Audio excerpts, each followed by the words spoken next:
السلام عليكم ورحمة الله وبركاته. إن الحمد لله وحده، والصلاة والسلام على من لا نبي بعده، وعلى آله وأصحابه الشرفاء. أما بعد، فقد قال الله تعالى في القرآن الكريم والفرقان الحميد: أعوذ بالله من الشيطان الرجيم، بسم الله الرحمن الرحيم. إن أول بيت وضع للناس للذي ببكة مباركا وهدى للعالمين. صدق الله مولانا العظيم. وقال نبينا وهو الصادق المصدوق والحبيب المحبوب صلى الله عليه وسلم: وأن الحج يهدم ما كان قبله.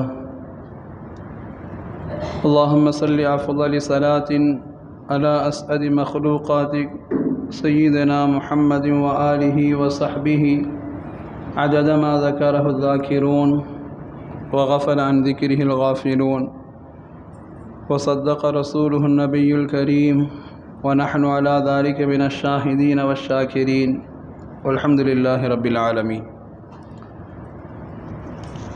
எல்லா புகழும் புகழ்ச்சியும் அல்லாஹ் ஜல்ல சுப்ஹானஹு வ தஆலா ஒருவனுக்கே உரித்தாகட்டுமாக. சலாத்தும் சலாமும் அருமை நாயகம் முஹம்மதுர் ரசூலுல்லாஹ் ஸல்லல்லாஹு அலைஹி வஸல்லம் அன்னஹுல் மீதும், அன்னஹுல் வாழ்வை அன்ஹும் பிசஹாமல் பின்பற்றிய உத்தம சத்திய சஹாபாக்கள், தாபீன்கள், தபா தாபீன்கள், ஷுஹதாக்கள், அக்தாபுகள், நாதாக்கள், வலிமார்கள், நல்லோர்கள், குறிப்பாக உலக முஸ்லிம் சமுதாய மக்கள் அனைவர் மீதும் ஜும்மாவின் நன்னேரத்தில் ஒன்று குழும் இருக்கிற நம் அனைவர்கள் மீதும் அல்லாஹுடைய அன்பும் கருணையும் என்றென்றும் உண்டாகட்டுமாக. ஆமீன். சங்கக்கூடிய அல்லாஹ் நடிகார்களே, உலகம் முழுவதிலிருந்தும் அல்லாஹுடைய விருந்தாளிகளாய் ஹஜ்ஜிக்காக வேண்டி ஹாஜிகள் புறப்பட்டு சென்று கொண்டிருக்கக்கூடிய ஒரு நேரம். அல்லாஹ் ரப்புல் ஆலமீன் நமக்கு 5 கடமையை அல்லாஹ் கடமையாக்கி இருந்தாலும் கூட ஹஜ்ஜி என்பது அது ஒரு தனித்துவமான ஒரு அமல் இல்லைங்களா? நமக்கு அல்லாஹ் தொழுகை, நோன்பு, ஜகாத் என்று அல்லாஹ் கொடுத்திருந்தாலும் கூட 4 கடமையோட ஹஜ்ஜி அப்படிங்கிறது, அதை பேசுகிற பொழுது, அதை கேட்குகிற பொழுது, அது அல்லாஹ் நமக்கு நசீபாக்கிட்டான். அல்லாஹ் அக்பர். அது ஒரு மானசீகமான ஒரு உணர்வோடு உண்டான ஒரு தனித்துவமான ஒரு அமல் ஹஜ்ஜி அப்படிங்கிறது. நிறைய நாம் யோசிக்க முடியும் ஹஜ்ஜி குறித்தெல்லாம். உலகத்தில் தொழுகை, நோன்பை, ஜகாத்தை எல்லாம் உலகத்தில் எந்த மூலையில் இருந்து வேண்டுமானாலும் அந்த அமல்களை நாம் இருக்கிற இடத்திலே நிறைவேற்றி கொள்ள முடியும். தொழுகையானால் உலகத்தில் எந்த மூலையிலும் தொழுது கொள்ளலாம். நோன்பும் சரி, ஜகாத்தும் சரி, உலகத்தில் எந்த மூலையில் இருந்தாலும் இருக்கிற இடத்துல அந்த அமலை செஞ்சுக்கலாம். ஆனால் ஹஜ்ஜிக்கு மட்டும் உலகத்தின் எந்த மூலையில் இருந்தாலும் மக்காவை நோக்கி, கஅபாவை நோக்கி அங்கே வந்து தான் செய்தாக வேண்டும்.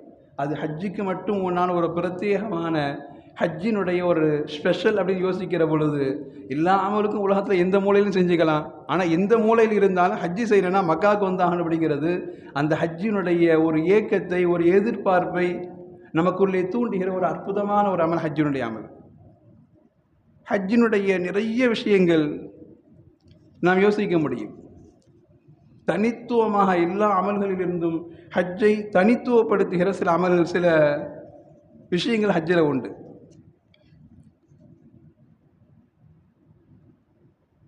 ஏன்னா கஅபா உலகில் ஒரு இடத்தில் மட்டும்தான் அல்லாஹ் வைத்திருக்கிறான்.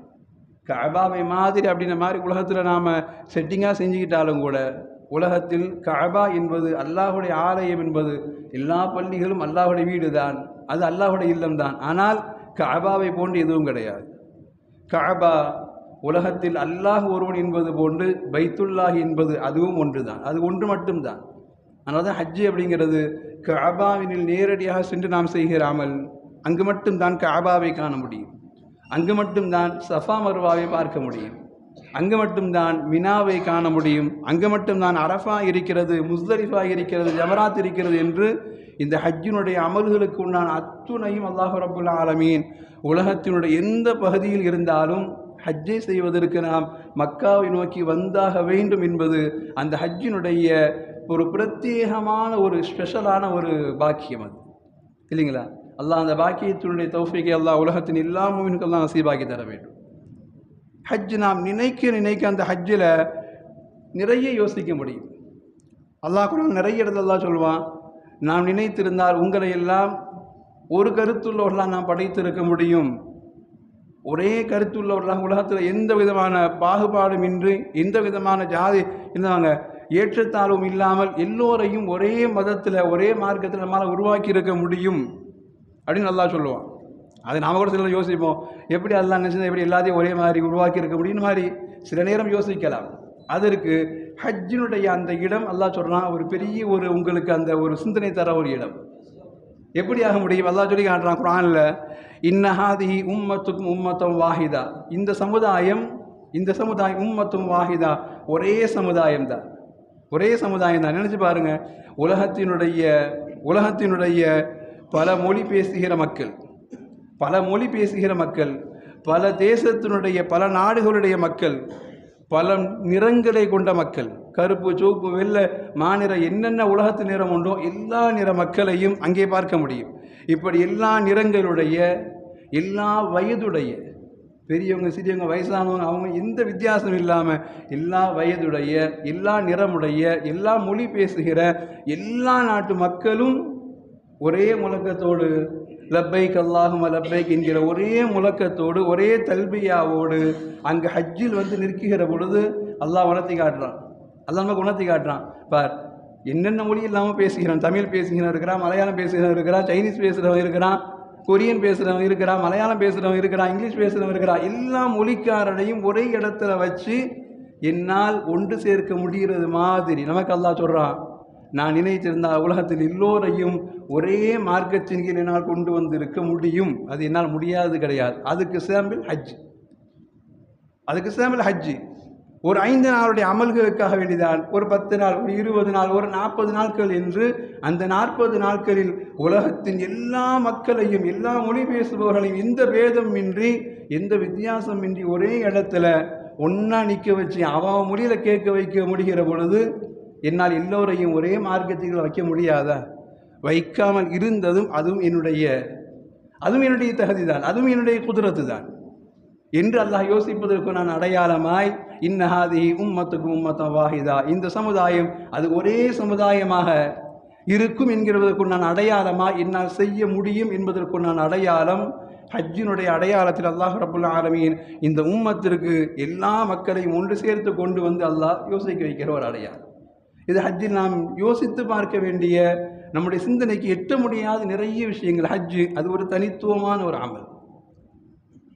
மக்கா நாம் குறித்து கேள்விப்படுகிற மக்காவுடைய நிறைய அடையாளங்கள் குர்ஆன் அல்லாஹ் சொல்லுவான், இன்ன அவ்வல பைத்தின் உதிஅ லின்னாஸ், அல்லாஹ் சொல்லுவான் மக்கா அதுதான் மக்களுக்காக வேண்டி ஏற்படுத்தப்பட்ட முதல் வீடு என்று அல்லாஹ் சொல்லுவான். மக்களுக்காக ஏற்படுத்தப்பட்ட முதல் வீடு பைத்துல்லா, அதுதான் முதல் வீடு என்று அல்லாஹ் குர்ஆன் சொல்லுவான். அலி ரலியல்லாஹு ஒரு மனிதர் கேட்டார், அது எப்படி? அப்போ உலகத்தில் அதுக்கு முன்னாடி வேறு வீடே இல்லையா? மக்கா வரதுக்கு முன்னாடி வேறு கட்டிடமே இல்லையா? அதுதான் முதல் கட்டடமா என்று கேட்டார். அலி ரலியல்லாஹு அறிவின் சிறந்த தலைவாயில் அல்லவா? அலி எல்லாம் அற்புதமான ஒரு பதிலை சொன்னாங்க. அதுக்கு முன்னாடி வீடுகள் எல்லாம் இருந்தது.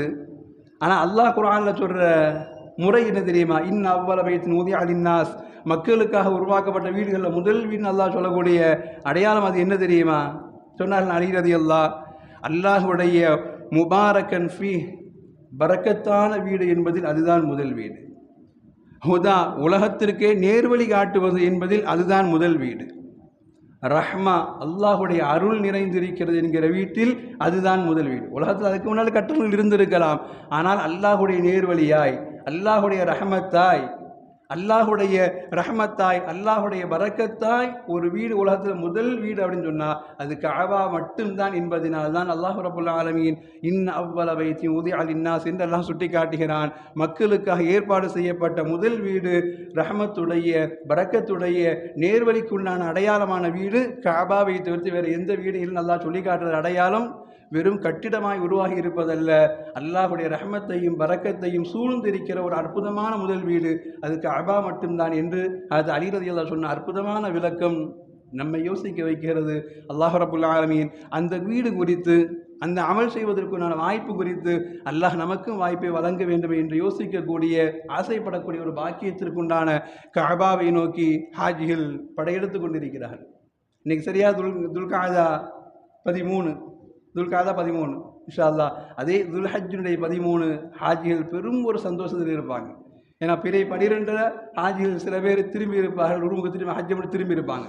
ஆனால் முழுமையாய் பிறை 13 அன்று காலையில் தான் கல் எறிந்து விட்டு பல ஹாஜிகள் திரும்பும். அன்றைக்கி தான் ஹஜ்ஜை முடிக்கிற சரியான நேரம். இன்றைக்கி துல்காதா 13 இருக்கிறோம். இதே அடுத்த மாதம் ஹாஜிகள் பெரும் ஒரு சந்தோஷத்தில் அல்லாஹ் அக்பர், அல்லாஹிற்காக வேண்டி வந்தோம், அல்லாஹுடைய இல்லத்தில் எல்லா கடமையும் நிறைவேற்றி, மினாவில் அவனுக்காக வேண்டி தங்கியிருந்து, அரஃபாவில் அவனுக்காக வேண்டி தங்கியிருந்து, முஸ்தலிஃபாவிலும் அவனுக்காக வேண்டி அவனுடைய பொருத்தத்தை மட்டுமே நாடி, பாவ மன்னிப்பை தேடி, அல்லாஹ்விடத்தில் உயர்ந்த சொர்க்கத்தை நாடி நாம் செஞ்ச அமலுக்கெல்லாம் அல்லாஹ் ஒரு சிறந்த கூலியை கொடுக்கணுமே என்கிற ஒரு பெரிய எதிர்பார்ப்போடு சந்தோஷத்தோடு ஹஜ்ஜை முடித்து விட்டு ஹாஜிகள் திரும்புகிற ஒரு நாள். இதே துல்காதா 13 இருக்கிற நமக்கு துல்ஹஜ் 13 ஹாஜிகள் திரும்புவாங்க. அவ்வளோ பெரிய ஒரு பரக்கத்திற்குண்டான ஒரு மிகப்பெரிய பாக்கியத்திற்குண்டான ஒரு அடையாளம், ஹஜ்ஜினுடைய பாக்கியத்திற்குண்டான ஒரு அடையாளம். உலகத்தில் எந்த அமலுக்கும் தராத சிறப்புகள் எல்லாம் அல்லாஹ் ரப்புல் ஆலமீன் அந்த ஹஜ்ஜு குறித்து தந்திருக்கிற இடத்துல அந்த ஹஜ்ஜினுடைய எல்லா அமல்களுக்கும் கூலிகள் உண்டு இல்லைங்களா? எல்லா அமல்களுக்கும் தொழுதால் கூலி உண்டு, நோன்பு வைத்தால் கூலி உண்டு, ஜக்காத்திற்கு கூலி உண்டு, எல்லா அமலுக்கும் கூலி உண்டு இல்லையா கண்ணியமானவர்களே? ஆனால் ஹஜ்ஜினுடைய கூலி என்பது அது யோசிக்க முடியாத ஒரு மிகப்பெரிய பாக்கியம்.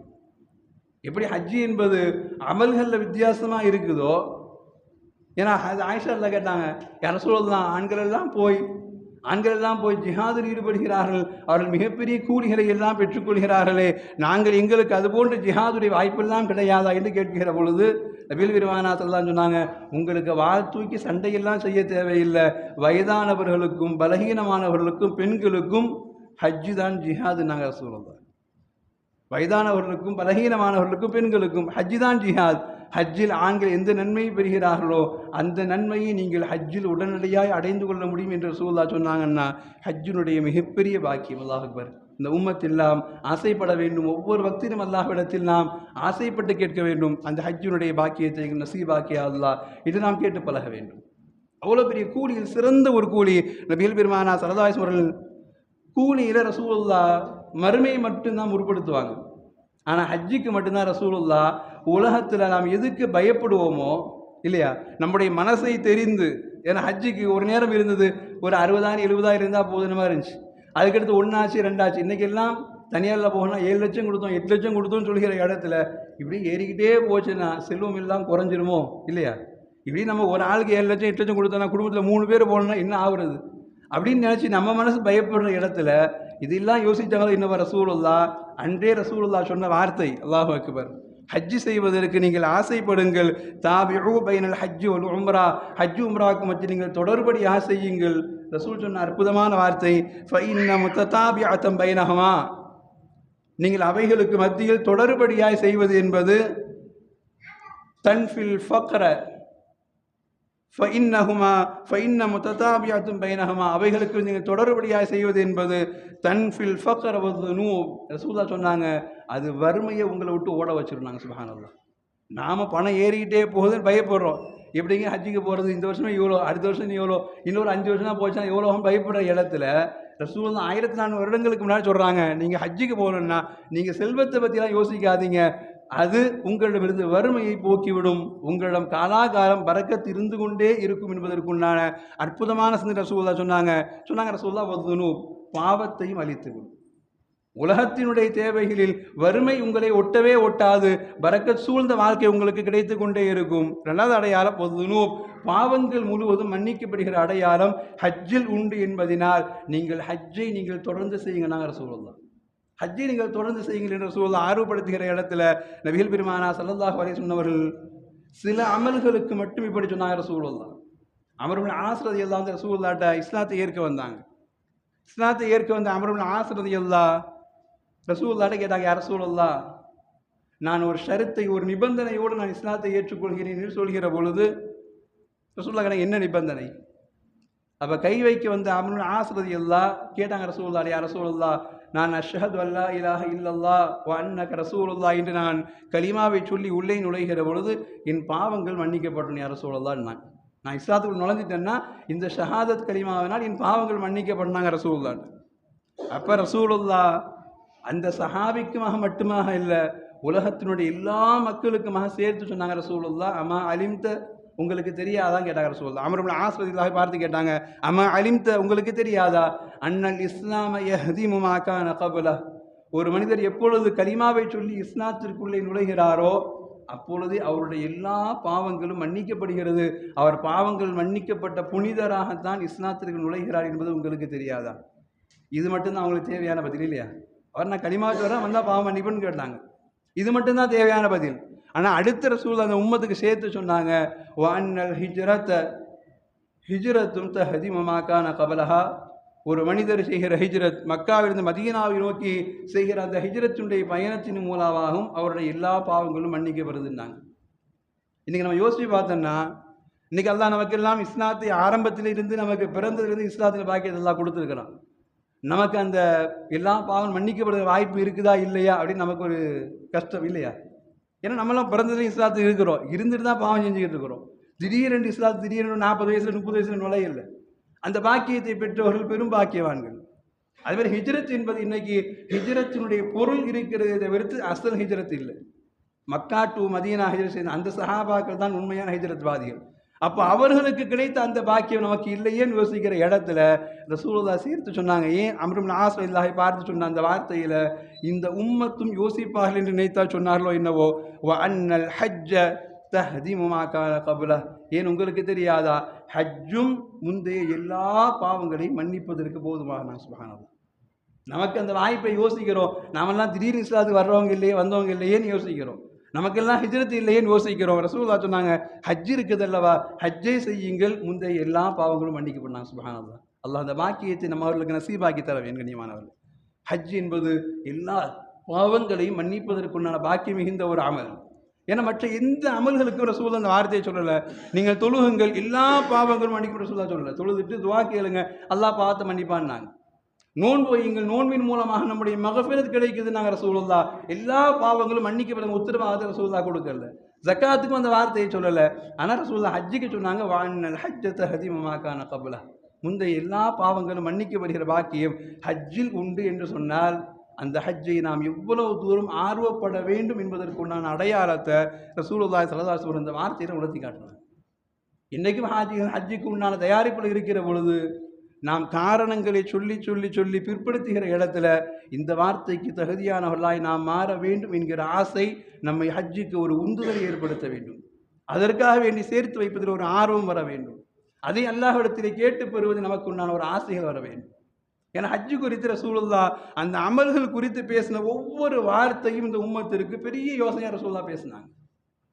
ஏன்னா இன்றைக்கி நாம் இளைஞர்களுக்கு என்ன தேவை என்று யோசிக்கிற இடத்துல, நான் வாழணும், நான் சம்பாதிக்கணும்னு யோசிக்கிற இடத்துல, அந்த நமக்கு துடிப்பு இருக்கிற பொழுதே, சம்பாத்தியம் இருக்கிற பொழுதே நாம் நியத் செய்ய வேண்டும், யா அல்லாஹ் இந்த பகுதியை மாதம் நான் என்னுடைய சம்பாத்தியம் கொஞ்சமாக சேர்த்து வைக்கிறேன், இதை ஹஜ்ஜுக்காக நாடுகிறேன், யா அல்லாஹ் எனக்கு ஹஜ்ஜினுடைய பாக்கியத்தை தா, அதன் மூலமாக என்னுடைய வாழ்நாள் பாவங்கள் மன்னிக்கப்படுகிற பாக்கியம் வேண்டும் என்று கேட்கிற சிந்தனை வேண்டும்.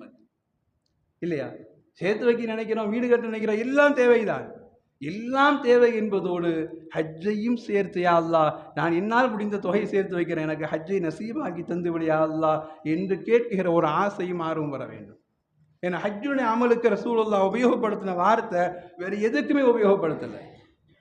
அவ்வளோ அழகான வார்த்தையை ரசூலுல்லாஹ் சொன்னாங்க. நீங்கள் நாம் ஹஜ்ஜு செய்தால் என்ன என்கிற வார்த்தையை ரசூலுல்லாஹ் சொன்னாங்க.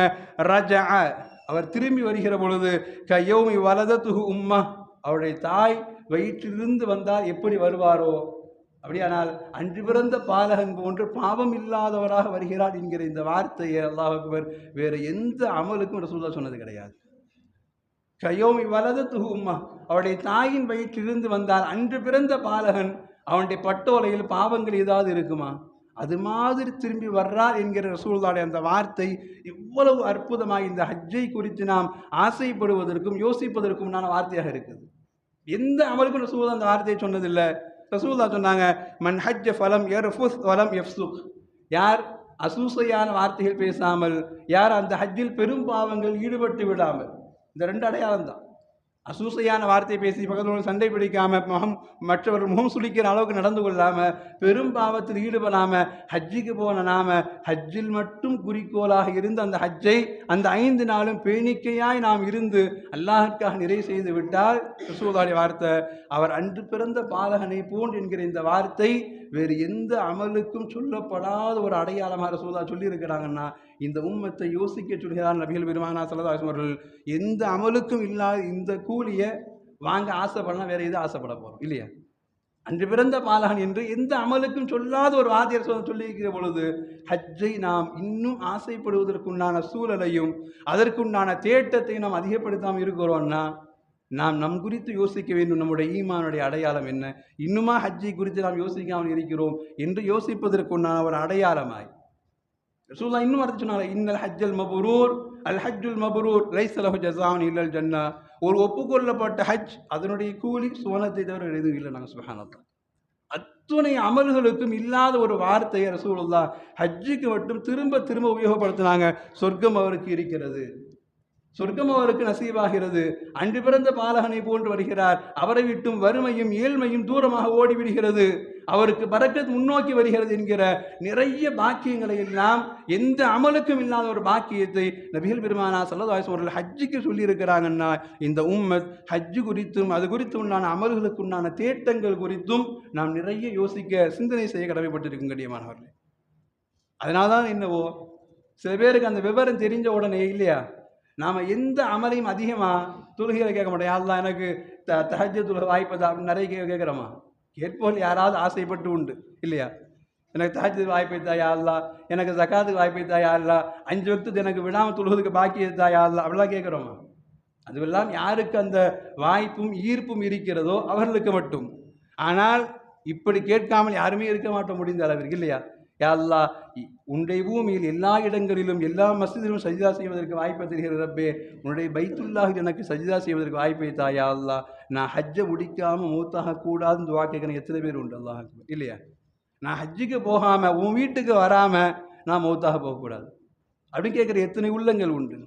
நான் ஹஜ்ஜை முடிக்காமல் உம்ராவை முடிக்காமல் யா அல்லாஹ் நான் மௌத்தாயிடக்கூடாது, எனக்கு அதுக்கு நான் ரூஹை எடுத்துறாத, எனக்கு அந்த வாய்ப்பை தா என்று துஆவோடு ஒரு அமலை சம்பந்தப்படுத்துகிறோன்னா ஹஜ்ஜை மட்டும்தான் சொல்லுவோம் இல்லையாங்க. ஹஜ்ஜுக்காக எவ்வளோ இத்தனை வயசில் நீங்கள் ஹஜ்ஜு கிளம்புறீங்க கேட்டால் நான் ஆசைப்பட்ட அல்லாட்ட 10 வருஷமாக கேட்குறேன், 15 வருஷமாக கேட்குறேன், இப்போ தான் வாய்ப்பு கிடச்சிருக்கு. அவங்க சொல்கிற வார்த்தைக்கு பின்னாடி தெரியும். ஏன்னா இத்தனை வயசில் இவ்வளோ வயசில் இப்போ கிளம்புறீங்கன்னா நான் 10 வருஷமாக அல்லாட்ட கேட்குறேன், அல்லாஹ் இப்போ தான் என்னை கூப்பிட்டுருக்கிறான். உண்மை அதுதான். ஹஜ் என்பது நாம் நினைத்த மாத்திரத்தில் பணத்தை வைத்துக்கொண்டு நாம் நினைத்த மாத்திரத்தில் எல்லாம் ரெடியாகிவிட்டது என்று நினைப்பதற்கு அது கிடையாது அந்த வார்த்தை. ஹஜ் என்பது ஆரம்பம் முதல் இறுதி வரை அல்லாஹ் அக்பர். எத்தனை பேர் தெரியும் அல்லவா? ஹஜ்ஜுக்காக வேண்டிய பெயர் கொடுத்தவர்கள் எல்லாம் ரெடி ஆகிடுச்சு, கவர்மெண்ட்லேருந்து எல்லாருக்கும் நான் விசா வந்தாச்சு, ஸ்டாம்பிங் வந்தாச்சு, கிளம்ப வேண்டியதான் பாக்கி என்று நினைக்கிற பொழுது 10 நாட்களுக்கு முன்னால் அவருடைய கல்லாக்கதில் முடிந்து மூத்தாகி விடுகிறார். எத்தனை பேர் கொடுத்தவங்க ஒருவருடைய மரணத்தினால் அவருடைய மனைவி செல்வது தடையாகிறது, அவருடைய பிள்ளைகள் செல்வது தடையாகிறது. அல்லாஹ் பாதுகாக்கணும் இல்லையா? ஹஜ்ஜை ரசூலுல்லாஹ் ஆசைப்படுங்கள் என்று சொன்னது மட்டுமல்ல, தஅஜ்ஜலு இலல் ஹஜ், ஹஜ்ஜை நீங்கள் வேகமாக செய்யுங்கள் நாங்கள் ரசூலுல்லாஹ். ஹஜ்ஜை நீங்கள் முடிந்த அளவிற்கு இளம் வயதில் விரைவாக நீங்கள் செய்யுங்க நாங்கள் ரசூலுல்லாஹ். ஏன்னா ஏதாவது குறுக்கிட்டு விட்டால் இது போன்ற மரணங்கள் வந்து விட்டால், இந்த வருஷம் ஹஜ்ஜுக்கு போட்ட நிறைய பேர்களில் கேள்விப்பட்ட இடங்கள்லாம் அவருக்கு இந்த வருஷம் ஹஜ்ஜுக்கு போகிறதா இருந்தாருங்க, திடீர்னு மௌத்தாயிட்டாருங்க. ஹஜ்ஜுக்கு போகிறதா இருந்தாங்க, திடீர்னு அவருக்கு உடம்பு சரியில்லாமல் போச்சுங்க, இனிமேல் அடுத்தவருடைய பிளானிங் எப்படின்னு தெரியல என்று சொல்கிற இடத்தில் ஹஜ் என்பது அவனுடைய வீட்டிற்கு அல்லாஹ் அழைத்தல் என்பது அது ஏதோ நாம் நினைத்தோம், நாம் பணம் கட்டினோம், நாம் எல்லா சர்வீஸும் நாம் செஞ்சுக்கிட்டோம், எடுத்தோம் பிடிச்சவங்க மாதிரி போகிறதுக்கு ஒன்றாது கிடையாது. நினச்சி பாருங்க, ஹஜ்ஜை சில பேருக்கு அல்லாஹ் கொடுத்து விட்டு எடுத்து விடுவான். ஹஜ்ஜை சில பேருக்கு எல்லாம் நசீபாக்குற மாதிரி நசீபாக்கி இல்லையா? இந்த ஒரு வாரமாக எல்லா வளையத்திலும் பார்த்துருப்போம் இல்லையா?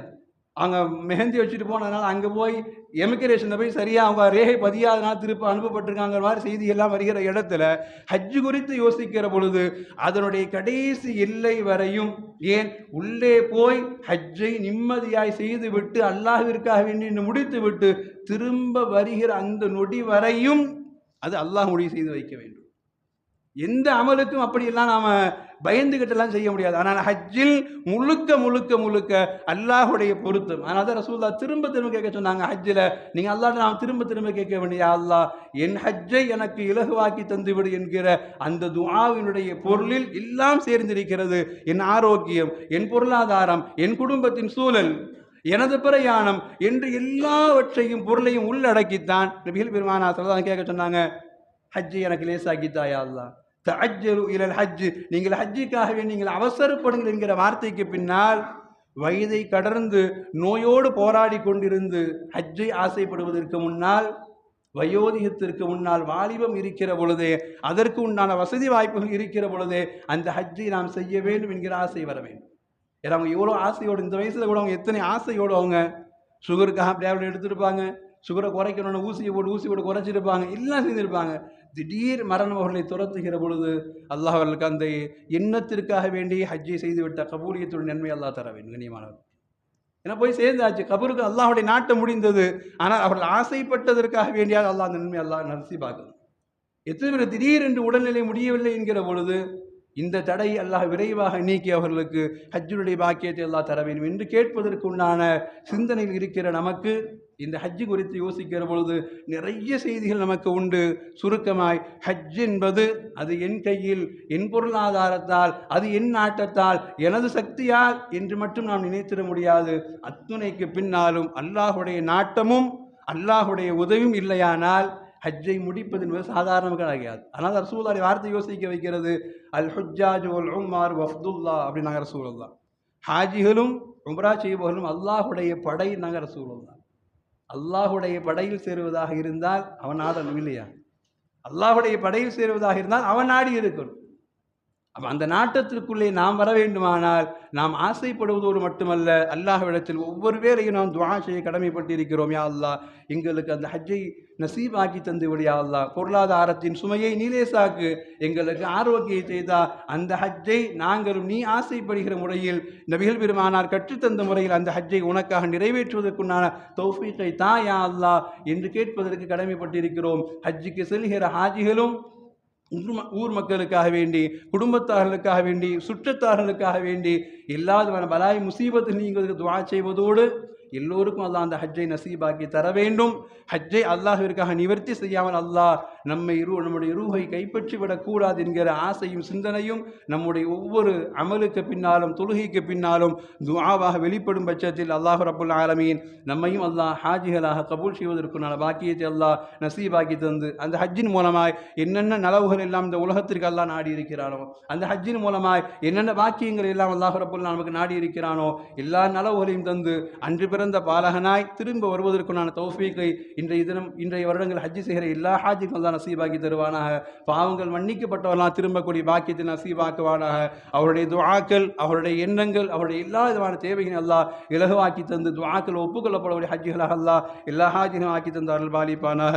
வாஹிரு தஅவாஹும் அனில் ஹம்துலில்லாஹி ரப்பில் ஆலமீன். வஸ்ஸலாமு அலைக்கும் வரஹ்மத்துல்லாஹி வபரகாத்துஹு.